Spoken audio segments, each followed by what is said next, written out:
શ્રી સ્વામિનારાયણ ભગવાનની જય. અક્ષર પુરુષોત્તમ મહારાજની જય. પ્રમુખ સ્વામી મહારાજની જય. મહંત સ્વામી મહારાજની જય. સુરત અક્ષરધામ મહોત્સવની જય. કાર્યકર સુવર્ણ મહોત્સવની જય. તમામ યુવકોને જય સ્વામિનારાયણ.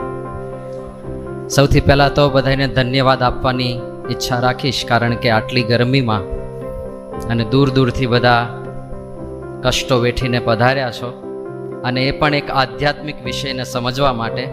એટલા માટે તમને બધાને ખૂબ ખૂબ ધન્યવાદ છે. વાય સ્પિરિચ્યુઆલિટી, આધ્યાત્મિકતાની શું જરૂર છે જીવનમાં, અને એ પણ ખાસ તમારી ઉંમરના વ્યક્તિને. વાય એટ ધીસ એજ, આ ઉંમરે કેમ જરૂર છે? તો એની શરૂઆત કરીએ સમજવાની. પહેલાં તો જ્યાં સુધી આપણે આધ્યાત્મિકતાને સમજીશું નહીં, ત્યાં સુધી જીવનનો સાચો માર્ગ આપણને ખબર નહીં પડે. આપણી પાસે ઘણા બધા માર્ગ હોય, કોઈ પણ જગ્યાએ જવું હોય, જીવનમાં જેમ જેમ આગળ વધતા જઈએ, અને દરેક નિર્ણયમાં આપણી પાસે મલ્ટિપલ ઓપ્શન્સ હોય. આધ્યાત્મિકતા વગર સાચો માર્ગ નહીં પકડાય. જવાબ અહીંયા છે. ઘણીવાર લોકોનું જીવન એટલું બધું દુર્માર્ગે જતું રહે, પછી જ્યારે આધ્યાત્મિકતા પ્રાપ્ત થાય ત્યારે ખબર પડે કે આ તો રોંગ સાઈડમાં આપણે ગાડી ચલાવીએ છીએ. એક સ્ટાન્ડર્ડ એક્ઝામ્પલ આપું. મારે જ્યારે પીએચડી માટે મહાનિબંધ લખવાનો હતો, મારો વિષય આ જ હતો કે આધ્યાત્મિકતા જીવન ઉપર શું પ્રભાવ પાડે છે, આધ્યાત્મિકતાની જીવન ઉપર શું અસર થાય છે.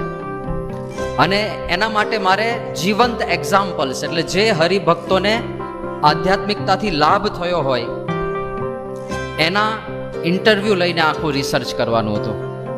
પ્રસંગો ઘણા બધા છે, પણ એમાંથી એક જ પ્રસંગની મારે વાત કરવી છે કે આધ્યાત્મિકતા કેવી દિશા બદલે છે આપણા જીવનની.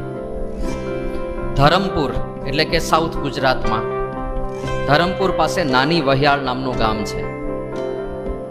મોટા ભાગની વસ્તી આદિવાસી વસ્તી છે. જંગલમાં આ ગામ છે, બહુ નાનું ગામ છે. અને ત્યાં રમણભાઈ કરીને એક ભાઈ મળ્યા મને, જેમનો ઇન્ટરવ્યૂ મેં લીધો. એમનું જીવન કેવું હતું એની એમણે વાત કરેલી. એમણે કહ્યું કે સ્વામી, એક રાક્ષસ જેવું મારું જીવન હતું. હવે થોડી એમની કથા સાંભળી એટલે ખબર પડશે કે શું હતું જીવનમાં, કે એ પોતાની જાતને રાક્ષસ જેવા કહેતા હતા. તો એમણે કહ્યું કે સ્વામી, અમારે કાંઈ કામ ધંધો કરવાનો જ નહીં, ચોરી, લૂંટફાટ, દાદાગીરી, દારૂ અને નશામાં રહેવાનું, આ જ અમારું કામ હતું. એ કે આ રસ્તેથી કોઈ પણ વ્યક્તિ પસાર થાય અને લૂંટાયા વગરનો રહે એવું શક્ય જ ના હોય. અહીંથી જે નીકળ્યો એ લૂંટાય જ જાય. મેં કહ્યું શું લઈ લો તમે એમની પાસેથી? એમણે કહ્યું કે સ્વામી, જેવી જરૂરિયાત. ક્યારેક પૈસા લઈ લઈએ, ક્યારેક સારા કપડાં પહેર્યા હોય તો કપડાં લઈ લઈએ, એ ચડ્ડી પહેરીને જાય અહીંથી. આટલી લૂંટફાટ કરતા હતા. અને એમણે કીધું કે અહીંયા જ્યારે બજાર ભરાય એને એ લોકો હાટવાળો કહે છે, કે અહીંયા હાટવાળો ભરાય ત્યારે જુદા જુદા વેપારીઓ બધા આવે અને પોતપોતાની સામગ્રી વેચતા હોય. ત્યાં મારા માણસો જાય, આખી ગેંગ હતી એમની. ત્યાં મારા માણસો જાય અને કોઈ પણ દુકાન પાસે ઊભા રહીને માંગી લેવાનું, જે જોઈતું એ લઈ લેવાનું, પૈસા આપવાની વાત જ નહીં. પૈસા આપે તો પૈસા માગે કોઈ તો એટલું જ બોલવાનું, રમણભાઈના માણસ છીએ, વાત પૂરી થઈ ગઈ. મેં કીધું કદાચ કોઈક ના આપે તો? એવું બન્યું છે? તો કે હા સ્વામી, કોઈક નવો દુકાનદાર આવ્યો હોય ને એને ખબર ના હોય કે કોણ છે રમણ, તો કદાચ ના પણ પાડી દે. હું તો તમે શું કરો? તો કે તો જેવી પરિસ્થિતિ. મેં કીધું તો એકાદું એક્ઝામ્પલ તો આપો. એમણે કીધું એક વખત 2 દુકાનદારોએ ના પાડી, તો મારા માણસો ખાલી એના નામ લખીને, દુકાન નંબર લખીને આવી ગયા. પછી અમે લોકો ગયા અને કે અમારા જંગલમાં છે ને કૂચ નામનું એક ઘાસ થાય છે, જેને કવચ પણ કહેતા હોય છે, કે સહેજ આમ લાગ્યું હોય ને તો એટલી ખજવાળ આવે, આમ કીડી ચટકા ભરતી હોય ને એટલી બધી ખજવાળ આવે. અને કે એ ઠંડા પાણીમાં બેસી રહે ને તો શાંતિ થાય, બાકી 8-10 કલાક સુધી એ ચામડી છોલીને ઉતરડી નાખે ને એટલી ખજવાળ આવે. તો કે અમે કૂચ લઈને ગયા, અને દુકાનવાળો, એના નાના નાના છોકરા એના ઘરવાળા બધાને આખા શરીરે કૂચ ઘસીને આવી ગયા કે આખી રાત ખજવાળ્યું હશે. પછી કે એક વખત આવું કરીએ ને એટલે બીજી વાર અમારા માણસો જેવા જઈને ઊભા રહે એટલે જે જોઈતું હોય ને બધું થેલામાં ભરી જ આપે, પગે લાગે ભાઈ હા લઈ જાઓ લઈ જાઓ લઈ જાઓ. તો કે સ્વામી આ તો શરૂઆત, બાકી આ તો ફર્સ્ટ ડિગ્રી, પછી 3rd ડિગ્રી સુધી જઈએ. મેં કહ્યું એવું ક્યારેય કરેલું? તો કે એક વખત અહીંથી ગાડું ભરીને 2 માણસ જતા હતા અને ગાડાની અંદર માલ સામાન જે ખરીદી કરીને લાવ્યા હોય એ બધો તો હતો જ, પણ ઘણા બધા મરઘા પણ હતા ગાડાની અંદર. એટલે તો એ પ્રદેશ એવો છે ત્યાં માંસાહાર ને દારૂ ને બધું કોમન જેવું છે. તો કે એ વખતે હોળીનો સમય હતો એટલે અમારે તો પૈસા જ જોઈતા હોય, અમે હોળીના બાને પૈસા ઉઘરાવતા હતા કે હોળી છે એટલે થોડો ફંડ ફાળો નોંધાવવો પડે. અને કે ત્યાંથી પસાર થતા હતા અને અમે પૈસા માગ્યા. પહેલા એ ના પાડી, એને ના પાડી એટલે અમે કીધું કે ભાઈ ચૂપચાપ આપી દે, નહીં તો પછી અમારે બીજા કંઈક પગલાં લેવા પડશે. પેલો કે થાય તે કરી લો, નહીં આપું પૈસા. એટલે કે હું ગાડા ઉપર ચડ્યો ને પેલાને એક લાફો માર્યો, એવો ચમચમાઈને માર્યો કે પેલો સીધો ગલોતિયું ખાઈને ગાડામાં પડ્યો અને બધા મરઘા ઉડી ઉડીને બહાર નીકળ્યા. અને આખું આમ દ્રશ્ય વિચારો તમે કેવું થયું હશે. તો કે પાછો એ ઊભો થયો અને પછી તો એ કઈ બોલી શકે એમ હતો ને, એટલે અમારે જેટલું જોઈતું હતું બધું ગાડીમાંથી સામાન ઉતારી લીધો. ગાડામાં જેટલી વસ્તુ હતી બધી અમે ઉતારી લીધી. હવે નીકળો ચલો. તો કે સ્વામી એ જતા જતા ખાલી એવું બોલ્યો કે તું મને ઓળખતો નથી, અમે કોણ છીએ તને ખબર નથી, કે અમે તલવારને ધારિયા લઈને આવશું અને તમને કોઈને જીવતા નહીં છોડી. એ કે સ્વામી મૂંગે મૂંગો જતો રહ્યો હોત ને તો વાંધો ના આવે, પણ એ આવું બોલ્યો પછી તો અમારે કંઈક કરવું પડે ને. એટલે કે હું પાછો ગાડા ઉપર ચડ્યો અને મારા પાર્ટનરને કીધું, મારા સાથીને કે તું આ બંને બળદ પકડી રાખ. અને પહેલાની દાઢી હતી લાંબી, બે માણસ હતા, બેવની લાંબી લાંબી દાઢી હતી. દાઢીને વચ્ચેથી પકડી અને ચામડી સાથે વાળ આખા ઉખેડી નાખ્યા. એ કે અહીંથી લોહીની ધાર ચાલી અને આખો લોહી લુહાણ કરીને પછી મોકલ્યો, જા હવે જા, હવે આવજે પાછો ધારિયા લઈને, ત્યારે બીજી વાર કરીશું આવું. કે આ પ્રકારનું જીવન હતું અમારું. દયાનો છાંટો નહોતો, કોઈ પણ વ્યક્તિની દયા ના આવે. હવે કોઈ માણસ વિચાર તો કરો કે આમ તમારી દાઢી ખેંચી નાખે, કોઈની દેખાતી નથી, નહીં તો આપણે કોઈકને બોલાવે, કોઈકની દાઢી ખેંચી નાખે ચામડા સાથે અને અંદર લોહી નીકળે, કેટલું વિચિત્ર લાગે. એક વખત લગ્ન નિમિત્તે વરરાજા પેલા લગ્ન પેલા ખરીદી કરતા હોય ને કપડા અને ઘરેણાં અંતે, તો વરરાજાની બધી ખરીદી કરેલું આખું ટોળું જતું હતું. એમાં વરરાજો પણ હતો, વરરાજાના માતા પિતા પણ હતા, એમના સગાવાલાઓ પણ હતા અને ટોળું નીકળ્યું ને અમે જોયું કે આ લોકો કંઈક માલ સામાન લઈને જાય છે. એટલે અમે તૂટી પડ્યા બધા અને જેટલો સામાન હતો બધો લઈ લીધો. બધા કપડા નવા નક્કોર, કે અમે તો બહુ રાજી થઈ ગયા, નવા નક્કોર પેટી પેક કપડા મળે એટલે એ બધું ઉતારી લીધું. અને કે સ્વામી વરરાજાની માં આખી રાત મારા ઘર સામે બેસીને રડી હતી, આખી રાત, કે મારા દીકરાના લગ્ન છે, તમે એક જોડી કપડા ખાલી આપી દો, અમારો પ્રસંગ સચવાઈ જાય, દીકરાના લગ્ન થઈ જાય, આટલું તમે કરી આપો. અને કે સ્વામી આખી રાત અમે એને રડતા સાંભળી પણ અમને દયા ના આવી કે એને એક જોડ કપડા આપીએ. કે આવા નિર્દય હતા અમે. હવે કઈ દિશામાં જીવન જતું રહ્યું છે વિચાર કરો. કોઈ સપનામાં પણ વિચાર ના કરી શકે કે આ માણસ ક્યારેય પાછો વળશે.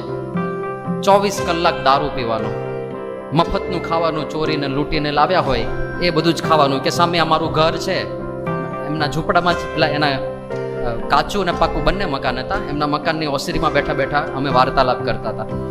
કે સ્વામી અમારું ઘર છે, એમાં બાર શાક ને બધું જુઓ તમે, સાગનું લાકડું છે, તો ઉપરની વળીઓ, બાર શાક, બારણા બધું સાગના લાકડાનું. સાગનું લાકડું તો મોંઘું આવે ને. મેં કીધું તમને આ બધું પોસાય? તો કે આમાંથી કાંઈ વસ્તુ અમે ખરીદેલી નથી, બધું ચોરીનું છે, બધું ચોરીને લાવ્યા છે. કે આ જ અમારું જીવન હતું ને. અમે ક્યારેય અમારા પોતાના કપડાય સીવડાવ્યા નથી. અહીંથી લોકો નીકળે ને ગમી જાય એટલે સીધા કાઢીને પહેરી લેવાના, એને એમને મોકલી દેવાનું, જાઓ તમે ઠન ગોપાલ નીકળો.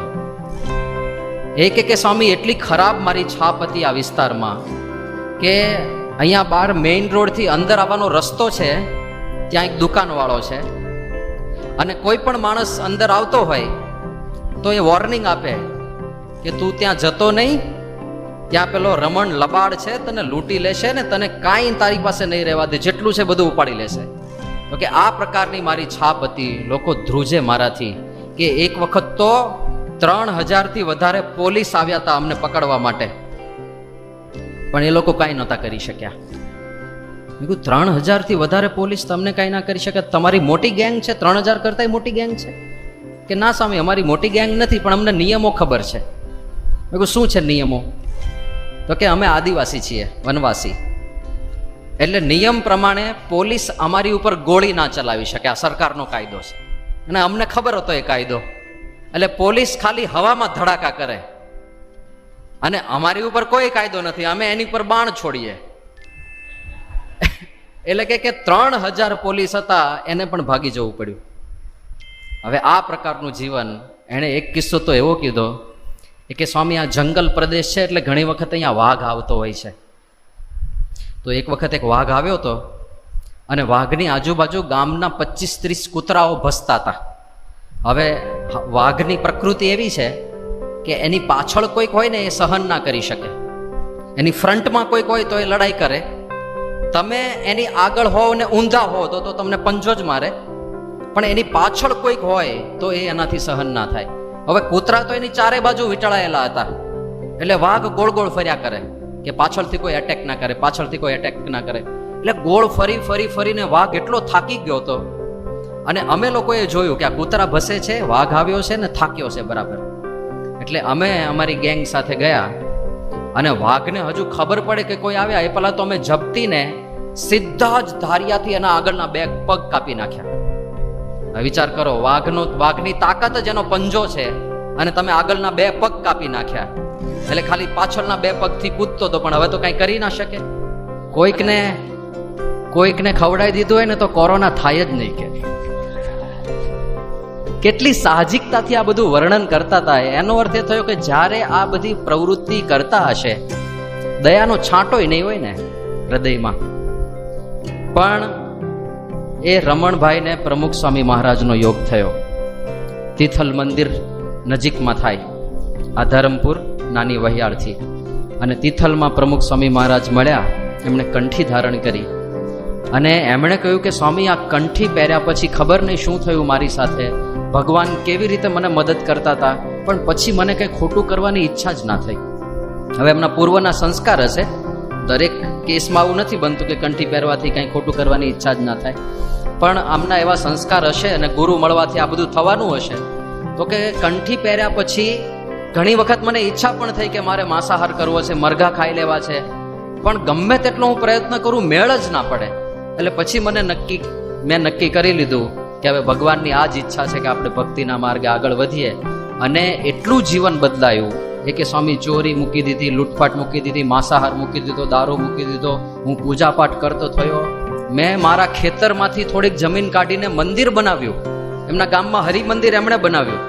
અને કે અહીંયા મારા ફળિયામાં જ રોજ દર અઠવાડિયે જે સભા થાય એ સભા થાય છે, એમાં અન્નકૂટ કરીએ છીએ. અને કે સ્વામી, પેલો ગલ્લાવાળો જે હતો એ પેલા એવું કહેતો હતો કે ત્યાં જતો નહીં, પેલો રમણ લબાડ છે તને લૂંટી લેશે. કે એ જ ગલ્લાવાળો અત્યારે કોઈ પણ રાહબર આવીને એમ કે હું ભૂખ્યો છું, કોઈ જમાડશે, તો એ જ ગલ્લાવાળો કહે છે કે અંદર જાઓ, રમણભાઈ છે તને ભૂખ્યો નહીં રહેવા દે. આટલી હદ સુધી જીવન બદલાય છે. થયું શું? જીવનમાં આધ્યાત્મિકતા આવી, એક સાચા ગુરુનો પ્રવેશ થયો અને એમને જ્ઞાન થયું કે જીવન જીવવાનો સાચો રસ્તો કયો છે. એટલે આધ્યાત્મિકતાનો પહેલો લાભ એ છે કે આપણને ખબર પડે કે જીવન જીવવાનું છે કેવી રીતે. અને એ જો કોઈએ કહ્યું ના હોય તો ખાસ કરીને આ યુવાન અવસ્થા એવી છે ને, દેખાદેખીનો સમય છે. કોઈકને તમે કંઈક કરતા જુઓ એટલે તમને ઈચ્છા થાય કે આપણે પણ આ કરીએ. કોઈકની અમુક સ્ટાઇલનું ટી શર્ટ જોયું એટલે તમને એમ થાય કે આપણે પણ આવું ટી શર્ટ લઈએ, અપના ટાઈમ આયેગા એવું લખેલું ટી શર્ટ મારે પણ જોઈએ છે. કોઈકનું જોઈએ એટલે આપણને ઈચ્છા થાય, પણ ધેટ ઇઝ રોંગ. એ કરવા જેવું નથી. કોઈના અનુકરણ કરવાની ટેવમાં શું થશે કે પછી આપણે ટીવી કે સિરિયલ કે મૂવીઝમાં જોઈએ કે કોઈક સિગરેટ પીવે છે ને પેલી રીંગો કાઢે છે ગોળ ગોળ, એટલે આપણને એનું પણ અનુકરણ કરવાની ઈચ્છા થાય. મૂવીઝમાં ને ટીવી સિરિયલ્સમાં ને વેબ સિરીઝમાં અત્યારે દારૂ ખાવાનું, માંસ પીવા, દારૂ પીવાનું, માંસ ખાવાનું અને આ સિગરેટ ને એ બધું એટલું કોમનલી દર્શાવવામાં આવે છે કે તમને એમ થાય કે this is the only way of life. આ જ કરવા જેવું છે જીવનમાં. આના સિવાય બીજું બધું નકામું જ છે. એવું નથી ભાઈ, પસ્તાય છે લોકો, હેરાન થાય છે. પ્રમુખ સ્વામી મહારાજ શતાબ્દી મહોત્સવ નિમિત્તે વ્યસન મુક્તિનો જે શો બનાવવાનો હતો, હમણાં પ્રવક્તાએ વાત કરી ને કે આ બધા શોઝની અંદર અમારું ઉત્તરદાયિત્વ હતું, તો એક વિચાર એવો આવ્યો 2016માં સુરતમાં જે જન્મ જયંતિ ઉત્સવ થયો હતો કે જે લોકોને ખરેખર કેન્સર થયા છે આ વ્યસનોને લીધે, ઘણીવાર શું લોકોને ખબર નથી હોતી કે આનું નુકસાન શું છે, અને ખબર હોય તો એવી ધારણા હોય છે કે નુકસાન થશે તો મોટી ઉંમરે થશે ને, ત્યાં સુધીમાં તો આમે જિંદગી જીવી લીધી હશે. પણ અમને બધાને વિચાર એવો આવ્યો કે ખરેખર જે લોકોને કેન્સર થયું છે, જે લોકો દુઃખી થયા છે, તડપી રહ્યા છે, યાતના ભોગવી રહ્યા છે, એ લોકોના ઇન્ટરવ્યુ લઈએ. એટલે અમદાવાદ હોસ્પિટલ છે, કેન્સર હોસ્પિટલ, ત્યાં આગળ કેમેરામેનની ટીમ સાથે બધી પરમિશન લઈ લીધી હતી પહેલેથી, અને સંતો અને યુવકો અને આ બધા કેમેરામેન એ બધા ગયા. ત્યાં જઈને લોકોને પૂછ્યું કે અમે આવા એક સારા હેતુથી વિડીયો બનાવીએ છીએ, તો તમારે કંઈ કહેવું છે? તમને આ કેન્સર થયું તો લોકોને, સમાજને તમારે કંઈ કહેવું છે વ્યસન મુક્તિ વિશે? તો બધા જે બોલ્યા છે જબરજસ્ત. એક ભાઈ એવું બોલ્યા, એમણે કહ્યું કે અમારે એક દીકરો છે અને મારી ઈચ્છા એવી હતી કે અમે તો જાજુ ભણી ના શક્યા, એટલે મારો દીકરો ભણે અને એ સારું ભણી શકે. અમારી પરિસ્થિતિ સામાન્ય છે, પણ દીકરો સારું ભણી શકે એટલા માટે હું વર્ષોથી પૈસા જમા કરતો હતો, પૈસા ભેગા કરતો હતો, બેંકમાં અકાઉન્ટમાં ભેગા કરી રાખતો હતો કે જ્યારે કોલેજમાં આવશે ત્યારે ફી ભરવાના કામમાં આવશે. પણ મીનવાઇલ મને આ કેન્સર થયું અને મેં જેટલા પૈસા ભેગા કર્યા છે બધા મારે આ ખર્ચામાં જતા રહ્યા, દવામાં જતા રહ્યા, હોસ્પિટલના ભાડામાં જતા રહ્યા. હવે મને ચિંતા એ છે કે મારા દીકરાને હું ભણાવીશ કેવી રીતે. બીજા એક બેને આવી જ એક વાત કરી, એમના પતિદેવને કેન્સર થયું હતું, ગળામાં મોટી ગાંઠ હતી, એ બોલી શકે એમ હતા નહીં, પણ એમના ધર્મપત્નીએ વાત કરી હતી આપણા યુવકોને કે અમારે એક દીકરી જ છે, બીજું કોઈ સંતાન નથી, અને એક મા તરીકે મારા સંકલ્પો એવા હતા કે દીકરીને એવી રીતે પરણાવવી છે, એવી રીતે વળાવવી છે કે આખા ગામની અંદર એક રૂઆબ થઈ જાય કે ના ના, આમણે દીકરીને પણ કેવી રીતે વળાવી. પણ કે અમારા પતિદેવને કેન્સર થયું અને અમારા ઘરમાં જેટલી સંપત્તિ હતી, જેટલા ઘરેણા હતા મારા, એ બધા વેચી દેવા પડ્યા આમના ઈલાજ માટે. આ તો ખાલી હું આર્થિક નુકસાનની વાત કરું છું, બાકી લોકો રીબાય છે, લોકો પીડાય છે, એ તો જોતા જ દેખાતું હતું. એ દ્રશ્યો એવા હતા, કોકને અહીંયા મોટી ગાંઠ હતી, કોકને અહીંથી મોટું ગાલ કાઢી લીધો તો આખો સીધા દાંતના હાડકા દેખાય એવી સ્થિતિ હતી, કોઈકને અહીંયા કાણું પાડ્યું હતું કારણ કે જમી શકે નહીં, અહીંયા કેન્સર થયું હોય એટલે કોઈ પણ આહાર અડી ના શકે, એટલે અહીંયા કાણું પાડીને ટ્યુબથી અંદર ક્રશ કરે, રોટલી દાળ ભાત શાક બધું ક્રશ કરીને અહીંથી ટ્યુબથી નાખવાનું અંદર, એવી રીતે જમાડવામાં આવતા હતા. આ બધા દ્રશ્યો જોયા ને. હવે અમારી સાથે જે કેમેરામેનની ટીમ હતી ને, એ લોકો કોઈ સત્સંગી નહોતા, એ તો મુંબઈથી આવેલા બધા પ્રોફેશનલ્સ હતા, એમાંથી 2-3 જણા બીડીઓ પીવાવાળા હતા, સિગરેટ પીવાવાળા. આ દ્રશ્યો જોયા પછી એ બધા કેમેરામેન સાઈડમાં કેમેરા મૂકીને સીધા સંતો પાસે આવ્યા કે સ્વામી અમને પ્રતિજ્ઞા લેવડાવો, અમારે આજ પછી વ્યસન નથી કરવા, આ તો કંઈ કરાતું હશે. તો આ ગ્રાઉન્ડ રિયાલિટી જ્યાં સુધી આપણે જાણીએ નહીં ત્યાં સુધી આ અવસ્થામાં બહુ આકર્ષિત થઈ જવાય. કોઈકને ડુંભાણા કરતા જોવે, કોઈકને રીંગો કાઢતા જોવે, આપણને એમ થાય કે આ રીંગો કાઢવા જેવી ખરી, હા કેવી એન્ટ્રી પડે, લોકો આકર્ષિત થાય આપણામાં. પણ એવું નથી ભાઈ. એક ભાઈ 36 વર્ષની ઉંમર, એણે વાત કરેલી કે સ્વામી મને ખબર હતી કે સિગરેટ પીવાથી નુકસાન થાય છે અને એનાથી કેન્સર થાય, એ પણ મને ખબર હતી. કોને ખબર નથી? તમને બધાને ખબર છે ને. પણ કે મારા મનમાં એવું હતું કે મોટી ઉંમરે થશે તો ત્યારે જોયું જ હશે. પણ કે સ્વામી હું 36 વર્ષનો છું, મને 3rd સ્ટેજનું કેન્સર છે, ડોક્ટરે કહ્યું છે કે આ ઇનક્યોરેબલ છે, આની ટ્રીટમેન્ટ હવે શક્ય નથી અને તમારી પાસે 6 મહિનાનો સમય છે. કે સ્વામી 6 મહિનામાં હું મરી જવાનો છું. મારી 33 વર્ષની ધર્મપત્ની છે, યુવાન. મારો એક 11 વર્ષનો બાળક છે અને એક 9 વર્ષની બાળકી છે.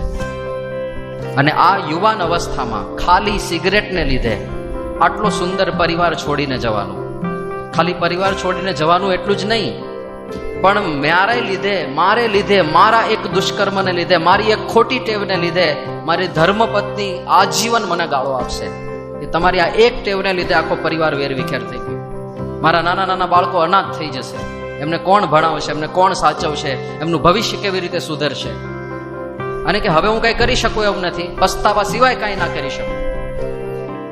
અને પછી આમાંથી ઘણા બધા એવું બોલ્યા હતા કે અમને જો ખરા ટાણે સત્સંગ મળ્યો હોત, અમને ખરા ટાણે કોઈક સમજાવનાર મળ્યું હોત કે આ જીવનની ખોટી દિશા છે, ત્યાં નહીં જતા તો આજે અમે કંઈક જુદી દિશાની અંદર જીવન જીવતા હોત. એટલા માટે સત્સંગ અગત્યનો છે કે આપણને સાચી દિશા મળે. તો પહેલું સ્ટેપ આ છે, સાચી દિશા. બીજું સ્ટેપ છે, જીવનમાં પ્રશ્નો ઘણા બધા આવતા હોય છે. એક કવિએ બહુ સરસ લખ્યું છે જીવનની ઘટમાળ એવી, દુઃખ પ્રધાન સુખ અલ્પ થકી ભરેલી. જીવન એવું છે કે જેમાં જાત જાતની મુશ્કેલીઓ, પ્રશ્નો આવ્યા જ કરશે, ઉપજ્યા જ કરશે. અમુક પ્રશ્નો જિજ્ઞાસાવાળા હોય છે ને અમુક સમસ્યાઓ હોય છે. એ બધાની અંદર આધ્યાત્મિક સમજણ હશે ને તો તમે ખૂબ સારી રીતે એ પ્રશ્નોનો સામનો કરી શકશો. પહેલા તો એક પ્રશ્ન તમને બધાને થતો જ હશે કે કેમ અમુક લોકો બહુ વધારે પડતા ભાગ્યશાળી હોય છે. થાય છે ને? અમે લોકો ઘણું બધું વાંચીએ છીએ, વાંચીને ચોપડા ફાડી નાખીએ છીએ, વાંચીને અમુક એમને ફાડી નાખતા હોય છે. અને છતાંય જ્યારે પરીક્ષાનું રિઝલ્ટ આવે ત્યારે અમારે 70% હોય છે. અને અમારો એક મિત્ર છે જે ખાલી આગલે દિવસે જ વાંચે છે, આખું સેમેસ્ટર આંટા મારતો હોય છે, બધો પરીક્ષાના રિઝલ્ટમાં 90% લઈને આવે છે. કેમ ભગવાન એની આટલી બધી ફેવર કરે છે? કેમ એ આટલો બધો ભાગ્યશાળી છે? થાય છે ને, આવા બધા પ્રશ્નો થતા હશે. અને આવા લોકોને તમે જોયા પણ હશે. એક વ્યક્તિ ગરીબને ત્યાં ઝૂંપડામાં જન્મ લે છે. હવે એને આખી જિંદગી નક્કી જ છે કે જે ઝૂંપડામાં ભણ્યો એને સારું શિક્ષણ નહીં મળે, સારી શાળા નહીં મળે, સારા સંસ્કારી મિત્રો મળવાના ચાન્સીસ બહુ ઓછા થઈ જશે, કારણ કે આજુબાજુ વાતાવરણ જેવું હોય. સારા કપડા નહીં મળે, સારી સુવિધા નહીં મળે. અને એક વ્યક્તિ દોમ સાહેબી કરોડપતિને ત્યાં જન્મ્યો. એને નાનપણથી સ્કૂલો સારી, કપડા સારા, સુવિધા સારી, ગાડી બંગલા બધું જ. તો કેમ ભગવાન આવું કરે છે? કોઈકને ગરીબને ત્યાં જન્મ આપે છે, કોઈકને અમીરને ત્યાં જન્મ આપે છે, કોઈકને અત્યંત બુદ્ધિશાળી બનાવે, એકવાર વાંચે ને બધું યાદ રહી જાય. અને કોઈકને કોન્સેપ્ટ પકડાય જ નહીં, પ્રોબ્લેમ વાંચીને કઈ ખબર જ ના પડે. તો આવું કેમ છે? બધાની બુદ્ધિમાં આટલો બધો ભેદ કેમ છે? બધાના લુકમાં કેમ આટલો બધો ભેદ છે? અમુક એકદમ હેન્ડસમ અને અમુક બિચારા ગમે તેટલા લપેડા કરે, કઈ મેળ જ ના પડે. કે બેઝિક સ્ટ્રક્ચર તો એ જ રહેવાનું ને, એમાં કેટલાક ફેરફાર કરશો? તો આટલા બધા ભેદભાવ. અમુક લોકો એવા કોઈ પણ ધંધામાં હાથ નાખે,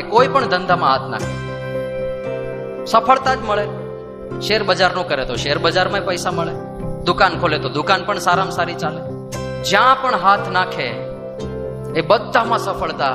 અને અમુક એવા અભાગ્યા હોય, દુકાન ખોલી તો કોઈ કસ્ટમર આવે નહીં, ખેતી કરે તો જીવાત આવી જાય ને બધો પાક બળી જાય, શેર બજારમાં નાખે તો ગયા, લ્યો આમાંય ગયા, ત્યાંય ગયા, આમાંય ગયા.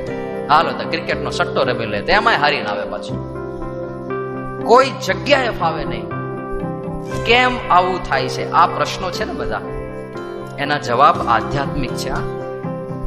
તમે લૌકિક રીતે સ્પિરિચ્યુઆલિટીની બાદબાકી કરી નાખો, આધ્યાત્મિકતાની બાદબાકી કરી નાખો, આપણા સનાતન શાસ્ત્રોના જે સિદ્ધાંતો છે એને કોરે મૂકી દો તો જીવનના આ સવાલના કોઈ જવાબ મળશે જ નહીં ક્યારેય. આટલા બધા ભેદભાવ કેમ છે? તો ત્યાં આગળ સ્પિરિચ્યુઆલિટીની જરૂર છે. અને બીજું, આપણા જીવનમાં મુશ્કેલીઓ આવશે અને મુશ્કેલીઓનો સામનો કરવા માટે પણ સ્પિરિચ્યુઆલિટીની જરૂર છે. શું કર્યું કૃષ્ણ ભગવાને અર્જુન સાથે જ્યારે એને પ્રશ્ન થયો? અર્જુન જેવા માણસને મુશ્કેલી આવી. હવે આ પરિસ્થિતિ સમજો. અર્જુનની, અર્જુન કોઈ સાધારણ વ્યક્તિત્વ નથી. ટેલેન્ટની વાત કરીએ તો ટેલેન્ટનો ખજાનો છે, એકાગ્રતાની મિસાલ છે. પેલું પક્ષી વિંધવાનું હતું અને દ્રોણાચાર્યજીએ શું કહ્યું હતું કે પક્ષીની આંખ વિંધવાની છે. પેલા બોલાયા યુધિષ્ઠિરને, યુધિષ્ઠિર લગાવો નિશાન. શું દેખાય છે? ગુરુજી, વૃક્ષ દેખાય છે, પર્વતો દેખાય છે. મૂકી દો, તમારું કામ નહીં, હજી તમારે એકાગ્ર થવું. બીજા બધાને બોલાયા, કોઈને સરખું દેખાયું નહીં, પક્ષી સુધી કોઈ ના પહોંચ્યા. ભીમને બોલાવ્યો, ભીમ લગાવો નિશાનો, શું દેખાય છે? ભીમ કે દુર્યોધન દેખાય છે. એટલે હજુ વાર છે દુર્યોધન. અર્જુન પહેલા જ ધડાકે ગુરુજી પક્ષી દેખાય છે. પક્ષી નહીં, આંખ દેખાવી જોઈએ, વધારે એકાગ્ર થા. હવે શું દેખાય છે? હવે પક્ષીનું મસ્તક દેખાય છે. મસ્તક પણ નહીં, આંખ સિવાય બીજું કઈ ના દેખાવું જોઈએ. હજી વધારે એકાગ્ર થા. અને પછી પૂછ્યું હવે શું દેખાય છે? ગુરુજી ખાલી આંખ જ દેખાય છે. વીંધી નાખ. અને વીંધ્યું, પક્ષીની આંખ જ વીંધાય. આ અર્જુન છે. આ કેટલી એકાગ્રતા હશે. જ્યારે સ્વયંવર વખતે મત્સ્ય વેદ કરવાનો હતો, પરિસ્થિતિ કેવી હતી? ત્રાજવામાં પગલા રાખવાના, 2 પગ ત્રાજવામાં. આપણે તો એમાંથી જ ઊંચા ના આવીએ, ત્યાં જ રમ્યા કરીએ. 2 પગલા ત્રાજવામાં રાખીને પાછું ઉપર માછલી ફરે છે, માછલીનું યંત્ર ફરતું હતું, અને નીચે પડછાયામાં જોઈને ઉપર બાણ મારવાનું. આ તો શક્ય જ નથી, કેમનું થયું હશે? એ અર્જુને કરી બતાવ્યું. યુદ્ધમાં એક દિવસ એવો આવ્યો કે અર્જુનના દીકરા અભિમન્યુએ બધા કપટથી માર્યો. આપણને ખ્યાલ છે પેલા 7 કોઠા વીંધવાના હતા, અને અભિમન્યુને કોઠા વીંધતા આવડતું હતું, છેલ્લો કોઠો વીંધતા નહોતું આવડતું. ભીમે કહ્યું હતું કે અમે તારી પાછળ ઘૂસી જઈશું, પણ કૌરવે ઘૂસવા ના દીધા. અભિમન્યુ એકલો છે ચક્રવ્યૂહની વચ્ચે. અને કેવો યોદ્ધા હશે કે આ બાજુ દુર્યોધન છે, કર્ણ છે, દુશાસન છે, મોટા મોટા યોદ્ધા છે, તો કોઈ એકલા તો અભિમન્યુ સામે લડી પણ નથી શકતા. બધા ભેગા થઈને મારે છે અભિમન્યુને. હવે યુદ્ધના નિયમ પ્રમાણે એક વ્યક્તિ સાથે એક જ વ્યક્તિ લડી શકે, 5 જણ એક સાથે ના લડી શકે. તો કપટથી માર્યો અભિમન્યુને, અધર્મપૂર્વક માર્યો. અને આ આખા ષડયંત્રમાં મુખ્ય ભૂમિકા જયદ્રથ નામના એક યોદ્ધાની હતી. અને અર્જુનને જ્યારે ખબર પડી ત્યારે અર્જુને પ્રતિજ્ઞા કરી, બીજે દિવસે યુદ્ધનો 13મો દિવસ, કે સાંજ સુધીમાં, સૂર્યાસ્ત થાય ત્યાં સુધીમાં આવશે. એમને કથા સાંભળ્યું હોય ને બિચારાને. સૂર્યાસ્ત થાય ત્યાં સુધીમાં જો હું જયદ્રથને ના મારું તો હું અગ્નિ પ્રવેશ કરીને મૃત્યુ પામીશ. આવી પ્રતિજ્ઞા અર્જુને કરી. તો પેલું તો આવી પ્રતિજ્ઞાઓ ના કરવી. કે આમાં તો પેલા જયદ્રથ, પેલા લોકોને કઈ કરવાનું જ નહોતું. કોઈની તાકાત નહોતી કે અર્જુન સાથે સામી છાતીએ લડી શકે. આમાં શું ડિફેન્સમાં લડવાનું? હવે કે સાંજ સુધી આપણે જયદ્રથને બચાવી રાખો, અર્જુન એની મેળે જ મરી જશે, બાકી મારવા જતા કઈ મરે એવો છે નહીં. પ્રતિજ્ઞા આવી લીધી કે સાંજ સુધી હું ના મારી શકું તો અગ્નિ પ્રવેશ. અને આ લોકોએ ખાલી સ્ટ્રેટેજી એવી બનાવી દીધી કે જયદ્રથને પાછળ રાખો છે એક સેનાની અંદર, અને અર્જુન ત્યાં પહોંચે ત્યાં સુધી સાંજ પડી જાય. એવો સંતાડી રાખો કે મળે જ નહીં. અને ખરેખર એવું થયું. આ લોકોએ ચક્રવ્યૂહ એવો ગોઠવ્યો, વ્યૂહ રચના એવી ગોઠવી.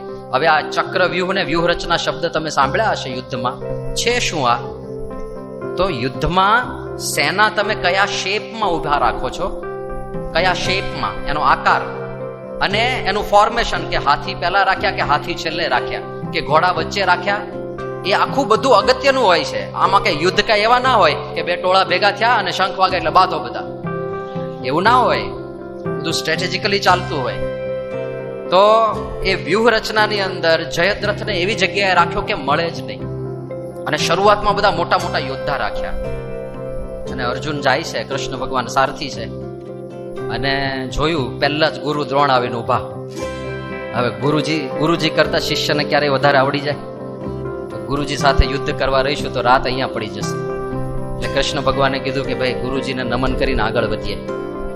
એટલે અર્જુને પ્રણામ કર્યા. પ્રણામ ગુરુદેવ. દ્રોણાચાર્ય જોયું પ્રણામ કરે છે એટલે એમણે આશીર્વાદ આપ્યા, વિજયી ભવ, વિજયી ભવ. દુર્યોધને જોયું કે આ છે આપણી બાજુ,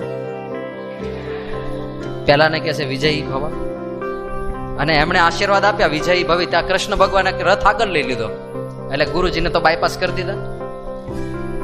પછી આગળ વધતા ગયા. પણ આ દુર્યોધને જોયું ને એટલે દુર્યોધન આવ્યો દ્રોણાચાર્ય સાથે લડવા, કે તમે કઈ બાજુ છો એ નક્કી કરો. પેલા છો અમારી બાજુ, પેલાને કહો છો વિજયી ભવ,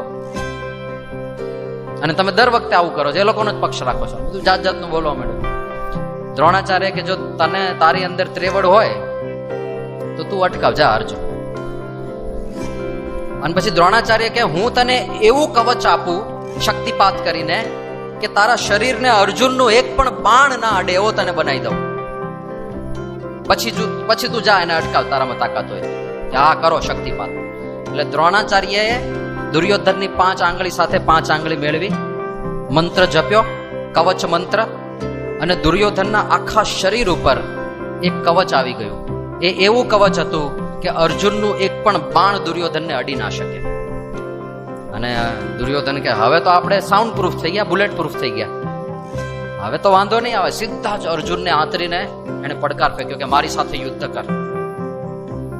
અને અર્જુનના બાણોની વર્ષા ચાલ્યા. અભ્યાસથી શું થાય છે, રામચંદ્રજી ભગવાન માટે અને અર્જુન માટે આવું વર્ણન મળે છે. તમને આશ્ચર્ય થશે આ આપણું સાયન્સ કેવું હતું. ભાથો અહીંયા રાખવામાં આવે ખભા ઉપર. બાણનો ભાથો ક્યાં હોય? ખભા ઉપર. જ્યારે આપણે બાણ ચલાવીએ ત્યારે હાથ ક્યાં હોય? અહીંયા. બાણ છોડ્યું અને બીજું બાણ લેવા ખાલી આટલું જ કરવાનું, ખભા ઉપર જ છે. છોડ્યું, બીજું બાણ લેવા આટલું જ કરવાનું. અને આ પ્રેક્ટિસ એટલી જબરજસ્ત કર્યું હોય કે જ્યારે ધડાધડ તીર છૂટતા હોય ને ત્યારે હાથ આમ જ ચાલે. અને એવું વર્ણન મળે છે કે જેમાં પંખાના પાંખિયા દેખાતા નથી એટલા સ્પીડમાં ફરે છે, એમ જ્યારે યુદ્ધ થતું હોય તો અર્જુનનો હાથ દેખાય નહીં એવી રીતે તીર ચાલતા હોય. એટલે મશીન ગન જ સમજો તમે. કરતા તમે કહો આટલા બધા બાણ ક્યાંથી આવે ભાથામાં? કોઈ સપ્લાય માટે હશે ત્યાં? તો આ બધા અભિમંત્રિત કરેલા બાણ હોય, એટલે પોતાનું નિશાન વિંધીને પાછું ભાથામાં આવીને પડે. એટલે આ બધું વિજ્ઞાન હતું આપણે ત્યાં. પણ અર્જુને એટલા બધા બાણ ચલાયા, દુર્યોધનને તો કવચ હતું, એ તો ઉભો રહ્યો, લે જો થાય કે લે ઉભો. કાંઈ થાય નહીં. અર્જુન બિચારા થાકી ગયા બાણ ચલાવીને. આને કેમ કઈ થતું નથી, એક પણ બાણ અડતું નથી. કૃષ્ણ ભગવાને કહ્યું કે અર્જુન તું જો, નિરખીને જો, શેને લીધે તારું બાણ ત્યાં પહોંચતું નથી. અને અર્જુને ઝીણી નજરથી જોયું તો ખબર પડી ગઈ કે કવચ છે. એટલે એમણે કીધું કે પ્રભુ આ તો કવચ છે, આ તો ભેદી શકાય એવું નથી, આ તો અભેદ્ય કવચ છે. કૃષ્ણ ભગવાન કે ના અર્જુન, અભેદ્ય નથી. એના શરીરનો એક ભાગ એવો છે કે જ્યાં કવચ નથી, એ તું શોધી કાઢ. તો દ્રોણાચાર્યએ આંગળી સાથે આંગળી અડાડીને કવચ મૂક્યું હતું ને. આંગળીના ટેરવા ઉપર કવચ નહોતું, આંગળીના ટેરવા ખાલી હતા. અને અર્જુને જોયું કે પ્રભુ આંગળીના ટેરવા ખાલી છે. કૃષ્ણ ભગવાન કે ચલાવ બાણ, અને આંગળીના ટેરવા ઉપર લાગવું જોઈએ. અને અર્જુને બાણ ચલાયા અને સીધું ટેરવા ઉપર લાગે. હવે કેવું નિશાન હશે વિચાર તો કરો. આંગળીના ટેરવા વિંધાય અને ત્યાં જ આમ, અને કે દુર્યોધન બાજુમાં ના હોય એટલે મારી લે કે નજીક ના, દૂર ઉભો હોય ને, દૂર ઉભો હોય તો પણ બાણ ચાલે. આ તો બહુ અઘરું છે. અમે ક્રિકેટ રમવા જતા તમારી ઉંમરમાં, તો અમારી ટીમમાં એવા હોનહાર યોદ્ધા હતા. આપણે ખબર છે, આપણે તો મોટું ગ્રાઉન્ડ હોય ને, એક ટીમ અહીંયા રમતી હોય, બાજુમાં બીજી ટીમ રમતી હોય, એની બાજુમાં ત્રીજી ટીમ રમતી હોય. અમારા એવા બોલર હતા પાવરફુલ કે બોલિંગ અહીંયા કરે અને બાજુમાં ટીમ રમતી હોય એનું સ્ટમ્પ ઉડી જાય.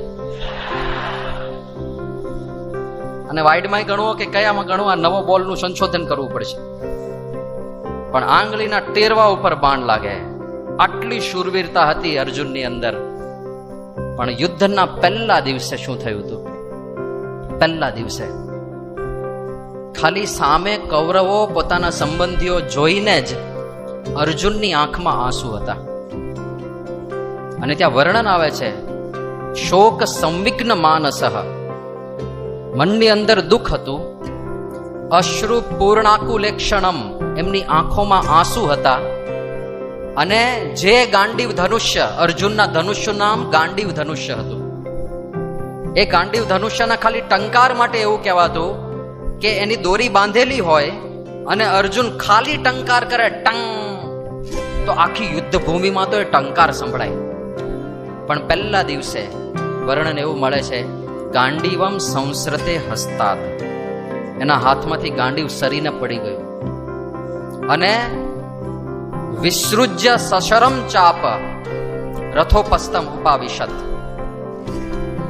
બાણ નીચે મૂકી દીધા, પેલી દોરી પણ છોડી નાખી બાણની, અને પાછળ જઈને બેસી ગયા અર્જુન, મારે લડવું નથી. હવે આટલા પાવરફુલ હોઈએ આપણે, ઘણી વાર આપણને એવા અભિમાન હોય છે કે હું તો બહુ બુદ્ધિશાળી છું, કે મારો પહેલો નંબર આવે છે, કે આપણે તો જમાનાના ખાધેલ માણસો છીએ, વાંધો નહીં આવે, ફોડી લઈશું બધું, ગમે ત્યાંથી રસ્તા કાઢી લઈશું. પણ અર્જુન જેવા અર્જુનને પણ પરિસ્થિતિ એવી ઊભી થઈ કે રડવાનો વારો આવ્યો અને નિરાશ થઈને, હતાશ થઈને રથની પાછળ બેસી ગયા કે મારે લડવું નથી. તો આપણને જે અભિમાન હોય ને કે આ છે વાંધો નહીં આવે, સંપત્તિ છે વાંધો નહીં આવે, આપણી ઓળખાણ છે વાંધો નહીં આવે, આપણી પાસે પ્રતિભા છે વાંધો નહીં આવે, જીવનમાં ગમે ત્યારે વાંધો આવી શકે. અને એ વખતે જો ભગવાન સાથે રાખ્યા હોય, જો આધ્યાત્મિકતા સાથે રાખી હોય, તો ફરીથી અર્જુન ઊભો થાય. એ વખતે જો કૃષ્ણ ભગવાન ભેગા ના થયા હોત, જો કૃષ્ણ ભગવાન એમના રથમાં ના રહ્યા હોત, તો આ થવાનું નહોતું. તો અત્યારે આપણે કંઈક જુદું મહાભારત ભણતા હોત. પણ અર્જુન જીત્યા, પાંડવો જીત્યા, કારણ એટલું જ હતું, કૃષ્ણ ભગવાન રથમાં હતા. હવે બીજું એક આશ્ચર્ય જુઓ, અર્જુન જ્યારે રડે છે ત્યારે કૃષ્ણ ભગવાન રથમાં જ છે. કૃષ્ણ ભગવાન તો રથમાં જ હતા ને, ભેગા જ હતા, પાસે જ હતા, 3 ફૂટ જ દૂર હતા, છતાંય અર્જુન રડે છે. એનો અર્થ એ થયો કે ભગવાન ભેગા હોય તો એ તમે રડી પડો, એવી પરિસ્થિતિ આવે. પણ એ રડવામાંથી હસવા તરફ અર્જુન ગયા ક્યારે? જ્યારે એમણે કૃષ્ણ ભગવાનનો આશરો કર્યો અને કૃષ્ણ ભગવાનનો ઉપદેશ સાંભળ્યો, કૃષ્ણ ભગવાન પાસેથી આધ્યાત્મિક જ્ઞાન મેળવ્યું. બસ આ છે આધ્યાત્મિકતા. અર્જુન ભૂલી ગયા હતા આધ્યાત્મિક જ્ઞાન, કૃષ્ણ ભગવાને ખાલી યાદ કરાવ્યું કે અર્જુન આવી પરિસ્થિતિ છે. અને કૃષ્ણ ભગવાને ત્યાં અર્જુનને ખાલી એવું બળ નથી આપતો, ઉભો થા લડવા માંડ, ઉભો થા લડવા માંડ, ઉભા થા લડવા માંડ, એવી વાતો નથી કરી. ત્યાં આત્મા પરમાત્માની વાતો કરી છે, ત્યાં કર્મની વાતો કરી છે, ત્યાં કર્તવ્યની વાતો કરી છે, ત્યાં જ્ઞાન આવે છે, જન્મો જન્મની વાતો કરી છે કે બહુની મેં વ્યતીતાની જન્માની તવ ચાર્જુન, હે અર્જુન તારા અને મારા કેટલા બધા જન્મ વીતી ચૂક્યા છે.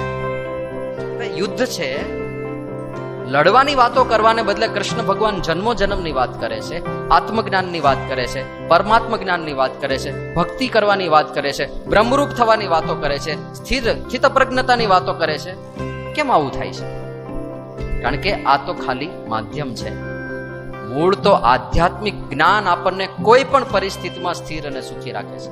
એના એ જ અર્જુન છે. પછી જ્યારે છેલ્લે એવું બોલે છે કે નષ્ટો મોહ સ્મૃતિર લબ્ધા તવ પ્રસાદાદ મયાચ્યુત, હે અચ્યુત મારો મોહ નાશ પામ્યો છે, હવે હું એકદમ સ્વસ્થ થઈ ગયો છું, પણ તમારી કૃપા, તમે મને આ આધ્યાત્મિકતા આપી એટલે અત્યારે હું સ્થિર થયો છું. તો જ્યારે જ્યારે આપણે જીવનના ઝંઝાવાતોની વચ્ચે નિરાશ થઈ જઈએ, હતાશ થઈ જઈએ, આંખોમાં આંસુ આવી જાય, ત્યારે એક સાચા માર્ગદર્શક આપણને આધ્યાત્મિક માર્ગદર્શન આપવા માટે બાજુમાં ઊભા હોય તો એ હાસ્યમાં પરિણમી જાય. એ તાકાત આધ્યાત્મિકતાની છે. એટલા માટે આપણને આધ્યાત્મિકતાની જરૂર છે. અને હવે આપણે વિચાર કરીએ એવું જ એક જીવન રામચંદ્ર ભગવાનનું. શૂરવીર તો હતા જ રામચંદ્રજી, સાક્ષાત પ્રભુ હતા, એ પણ હતું જ. પણ જીવનમાં સમસ્યાઓ કેવી આવી? આ ઘણીવાર આપણે ભક્ત હોઈએ કે અભક્ત હોઈએ, પણ એક અપેક્ષા એવી રહેતી હોય છે કે મારું જીવન પાણીના રેલાની જેમ ચાલવું જોઈએ, કોઈ પ્રશ્ન ના આવે, એક પણ પ્રશ્ન આવવો જ ન જોઈએ. એ શક્ય બનવાનું છે ક્યારે? એ તો થવાનું જ નથી. આ શેના જેવું છે? અમે લોકો સારંગપુરથી આવ્યા હમણાં, અને હું એવી ઈચ્છા રાખું કે ભાઈ આપણી ગાડી જાય છે ને તો એક પણ બમ્પ ના આવવો જોઈએ. ના આવે તો આવવાના જ ને ભાઈ. કોઈ આપણી સામે એક પણ ગાડી ના આવી જોઈએ, આપણે હોર્ન પણ ના મારવો પડે, આપણી ગાડી સડસડાટ જ જાય ભાઈ, આપણી ગાડી છે. એવું ના થાય ભાઈ. આ દુનિયા છે, એમાં બમ્પ પણ આવે, એમાં વળાંક પણ આવે, એમાં બીજી ગાડીઓ પણ હોય ને, ક્યારેક એને સાઈડ આપવી પડે, ક્યારેક આપણે સાઈડ કાપવી પડે, બધું કરવું પડે ને. જીવન છે. તો આ મહાપુરુષોના જીવન જ આપણને દર્શાવે છે કે તમે ગમે તેવા હોય, તમે સાક્ષાત ભગવાન હોવ તોય તમારા જીવનમાં પ્રશ્નો તો આવવા. આધ્યાત્મિકતા એ પ્રશ્નોની વચ્ચે હસતા શીખવાડે છે. કેવી પરિસ્થિતિ સર્જાય રામચંદ્રજીના જીવનમાં? રાજ્ય ગયું છે, અયોધ્યાનું ચક્રવર્તી શાસન હતું, રાજા બનવાના હતા. રાજા એટલે સર્વે સર્વા તમે છો. તમારો એક હુકમ પડે અને 1000 માણસ તૈયાર હોય આજ્ઞા પાડવા માટે. તમને પૂછ્યા પછી નગરજનો પાણી પીવે. રાજાશાહી છે ને. અને આમ દોમ સાહેબી સંપત્તિનો કોઈ તોટો નહીં. જે ખાવું હોય, જે પીવું હોય, જે ભોગવવું હોય, જેવા કપડા પહેરવા હોય, જ્યાં ફરવું હોય, રથ તૈયાર, ઘોડા તૈયાર, સારથીઓ તૈયાર, નીકળી પડવાનું ફરવા માટે, કોઈ ચિંતા નહીં. એવું એક જીવન મળવાનું હતું. અને એને બદલે મળ્યું શું? 14 વર્ષનો વનવાસ. 14 વર્ષ વનમાં કાઢવાના છે. રાતોરાત ક્યાંથી ક્યાં પહોંચી ગયા? રાજા બનવામાંથી સીધા જંગલમાં. કોઈ આઈડેન્ટિટી નહીં, કોઈ ઓળખશે નહીં, ક્યાં રહીશું ખબર નથી, શું પહેરશું, ક્યાંથી આપણે જમવાની વ્યવસ્થા કરીશું, ત્યાં કઈ સુવિધા મળશે કે નહીં, કાંઈ જ ખબર નથી. કેવા રાક્ષસો ત્યાં હશે, કઈ પ્રકારના પ્રાણીઓ ત્યાં હશે, જંગલ ક્યારેય જોયું નથી એમણે. અને એ પરિસ્થિતિમાં જવાનું હતું. હવે આ સેના જેવી પરિસ્થિતિ કહેવાય કે તમારા ઉપર ઈમેલ આવે કોઈ મલ્ટીનેશનલ કંપનીનો કે we are very very very happy to say that, અમે ખૂબ જ ખુશ છીએ તમને એ જણાવતા કે તમારા જેવા વ્યક્તિની અમારી કંપનીમાં ખૂબ જરૂર છે અને અમારી ઓફર ઊભી છે. અમે તમને વર્ષે 1.5 કરોડનો પગાર આપવા માટે તૈયાર છીએ, પણ તમે કૃપા કરીને અમારી કંપની જોઈન કરી લો. હવે આવો લેટર આવ્યો હોય, આવો ઈમેલ, અને તમને તારીખ પણ આપી દીધી હોય કે 30 તારીખે તમે આ જગ્યાએ આવી જજો, અને અમારે કોઈ ઇન્ટરવ્યૂ પણ તમારો લેવો નથી, તમારી પ્રતિભા એટલી સારી છે, અમે તમારા વિશે એટલું બધું રિસર્ચ કરીને સાંભળી રાખ્યું છે, જાણી રાખ્યું છે કે તમે સીધા આવી જાઓ અને આ જોઈનિંગ લેટર જ છે એવું સમજજો. એટલે આપણે તો કેટલા ઉછળવા માંડીએ, 1.5 કરોડનો પગાર, આખા ગામને ફોન કરે, સાંભળ્યું? પછી આપણે કમ્પેર કરીએ કે આપણા ક્લાસમાં પેલો ટોપર હતો, ખબર છે? ટોપર પહેલો નંબર આવતો કેટલો છે એનો પગાર? 25 લાખ. આપણો આખા ગામને બધું કહેતા ફરીએ, પાર્ટી આપી દઈએ, નાચગાન કરી લઈએ, કેક કાપી લઈએ અને બધી ઉજાણી કરીએ, પીઝા પાર્ટી આપીએ અને બધું કરીને. પણ હવે પીઝા પાર્ટી ચાલતી જ હોય અને ત્યારે પેલી કંપનીમાંથી ફોન આવે કે દોસ્ત ભૂલમાં તમને ઈમેલ થઈ ગયો, બીજાને મોકલવાનો હતો. તો શું હાલત થાય? કેવું રડવાનું થાય? રામચંદ્ર ભગવાન રાજા બનવાના હતા, એમાંથી સીધું જ જંગલમાં જવાનું છે.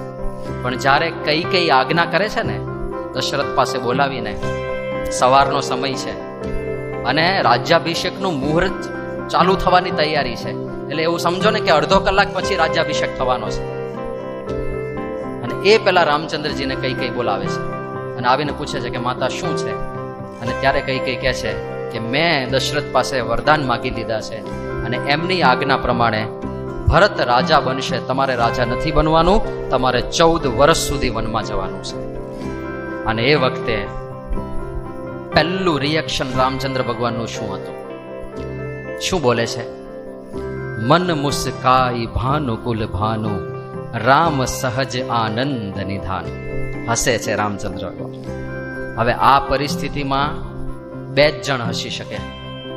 એક જ્ઞાનના પારને પામી ગયો હોય એ માણસ, બીજો ગાંડો હોય એ, જેને કાંઈ ખબર ના પડતી હોય ને કે રાજ્ય શું કહેવાય, 1.5 કરોડની નોકરી શું કહેવાય, જેને કાંઈ ખબર ના પડતી હોય એ હસે જ રાખે, નોકરી જતી રહી, એટલે છટકી ગયું છે એવું સમજો તમે. પણ જ્ઞાનના પારને પામીને બેઠા હતા. મન મુસ્કાઈ ભાનુકુલ ભાનુ, જેણે રાજ્યમાં માલ ના માન્યો હોય, જેને આ સૃષ્ટિના રહસ્યો ખબર હોય, જે આધ્યાત્મિકતાની ચરમ સીમા ઉપર બેઠા હોય, એ વ્યક્તિ કોઈ પણ પરિસ્થિતિમાં હસવાની સામર્થ્ય ધરાવે છે. એટલા માટે જીવનમાં આધ્યાત્મિકતા જરૂરી છે. આ જ્ઞાન જો આવ્યું અને ખાસ કરીને આ ઉંમરમાં જો આંખો ખુલી ગઈ, ખબર પડી ગઈ કે શેના માટે આ જીવન છે, કેવી રીતે આ સંસાર ચાલે છે, શું આપણા જીવનનો ઉદ્દેશ્ય છે, આ બધા પ્રશ્નોના જવાબ જો ખબર પડી ગયા ને તો બેડો પાર સમજી લેવાનું.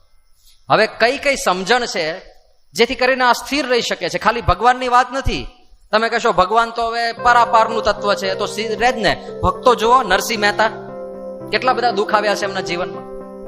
એમની નાગરી નાતે જ એમને વિમુખ કર્યા હતા, નાતની બહાર કાઢી મૂક્યા હતા.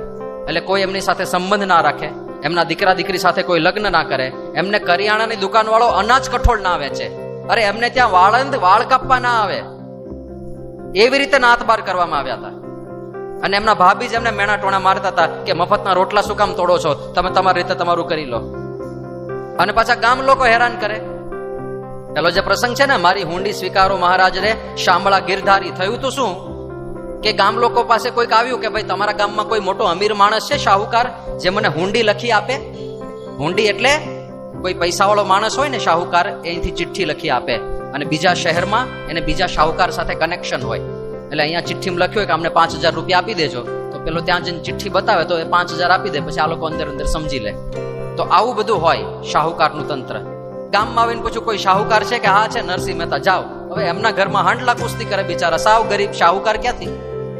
તો લોકો એમને હેરાન કરવા માટે આવું બધું કરતા, અને એમણે તો હુંડી લખી શામળિયાને નામ, અને ભગવાન કૃષ્ણ આવીને પૂરી કરી ગયા. પણ લોકોએ ત્રાસ આપવામાં કાંઈ બાકી રાખ્યું નથી. પણ છતાં નરસિંહ મહેતાનું તમે એક પણ ભજન લાવો જેમાં એમણે દુઃખની વાત કરી હોય કે હું બહુ દુઃખી છું, લોકો મને સમજતા નથી, મારા માતા પિતા મને